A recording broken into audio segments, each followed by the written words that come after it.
இயேசு கிறிஸ்துவின் இனிதான நாமத்தினால் என் அன்பான சகோதர சகோதரிகளே, உங்கள் அனைவரையும் ஆசீர்வதிக்கிறேன். யோவான் 10:9, நானே வாசல், என் வழியாக ஒருவன் பிரவேசித்தால் அவன் ரட்சிக்கப்படுவான், அவன் உள்ளும் புறமும் சென்று மேய்ச்சலை கண்டடைவான். அப்போது வாசல் என்று சொன்னது வழியாக என்று சொல்லப்பட்டிருக்கு. அதனுடைய வார்த்தைகள், சத்திய வசனங்கள், அந்த வசனங்களில் சொல்லப்பட்ட கட்டளைகளுக்கும் இவர்களுக்கு கீழ்ப்படிந்து அதன்படி வாழ்பவன் தான் அந்த நித்தியமான வாழ்க்கையை சுதந்திரித்துக் கொள்ள முடியும்.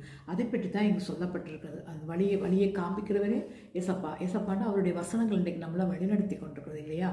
அதே யோவான் 3:16, தேவன் தம்முடைய ஒரே பேரான குமாரனை விசுவாசிக்கிறவனோ அவன் கெட்டு போகாமல் நித்திய ஜீவனை அடையும்படிக்கு அவரை தந்தொருளி இவ்வளவாக உலகத்தில் அன்பு கொண்ட நித்திய ஜீவனை பெற வேண்டும் என்பதற்காக இயேசுப்பா இன்றைக்கு இந்த பூமியில் பிறந்து மறுத்து உயிர்த்து இன்றும் நம்மளோட வாழ்ந்து கொண்டிருக்கிறார். அதே யோவான் 3:14, உலகத்தை ஆக்கினைக்குள்ளாக தீர்க்கும்படி தேவன் தம்முடைய குமாரனை உலகத்தில் அனுப்பாமல் அவராலே உலகம் ரட்சிக்கப்படுவதற்காக அவரை அனுப்பினார். இதற்காக நம்ம எல்லாரும் பாவத்திலிருந்து விடுதலையாக்கப்பட்டு ரட்சிக்கப்பட வேண்டும் என்பதற்காகத்தான் இன்றைக்கு அவர் உலகத்தில் அனுப்பியிருக்கிறார். அதே யோவான் 16, நான் உங்களுக்கு உண்மையை சொல்கிறேன், நான் போகிறது உங்களுக்கு பிரயோஜனமாயிருக்கும், போகாதிருந்தால் தேற்றரவாளர் உங்களிடத்தில் வரார், நான் போவேனே ஆகில் அவர் உங்களிடத்திற்கு அனுப்புவேன். 16:8, அவர் வந்து பாவத்தை குறித்து, நீதியை குறித்து, நியாய தீர்ப்பை குறித்து உலகத்தை கண்டித்து உணர்த்துவார். அதுதான் இன்றைக்கு பரிசுத்தாவியானவராக நம்மளோட வாசம் பண்ணி கொண்டு வார்த்தைகள் மூலம், சத்திய வசனங்கள் மூலம் நம்மளோடு பேசி நம்மளை வழிகெடுத்து கண்டித்து உணர்த்தி போதித்து கொண்டிருக்கிறார். அதை பற்றி தான் இங்கு சொல்லப்பட்டிருக்கிறது.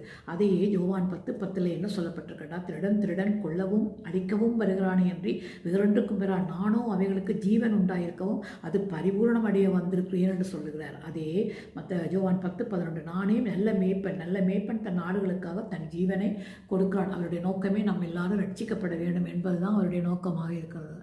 அதே வெளிப்படுத்தல் 3:15, உன் கிரியைகளை அறிந்திருக்கிறேன், நீ குளிருமல்ல அனலுமல்ல, நீ குளிராயாவது அனலாயாவது இருந்தால் நலமாய் இருக்கும் என்று எச்சரிக்கிறார். அதே வெளிப்படுத்தல் 3:19, நான் நேசிக்கிறவர்கள் எவர்களோ அவர்களை கடிந்து கொண்டு சிட்சிக்கிறேன், ஆகையால் நீ ஜாக்கிரதையாக இருந்து மனம் திரும்பு.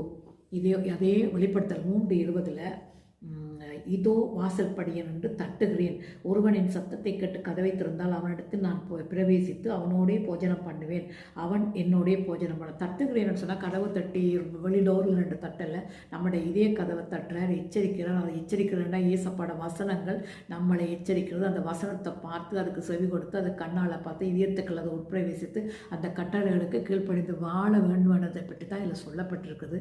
அதுதான் மீண்டும் இங்கு என்ன சொல்லப்பட்டிருக்கிறதுனா யோவான் 4:34, இயேசு அவர்களை நோக்கி, நான் என்னை அனுப்பினவருடைய சித்தத்தின்படி செய்வது அவருடைய கிரியை முடிப்பதே என்னுடைய போஜனமாக இருக்கிறது. அதே போஜனத்தை தான் நம்மளும் அவனோடு சேர்ந்து நானும் யார் அலோவ் பண்ணுறானோ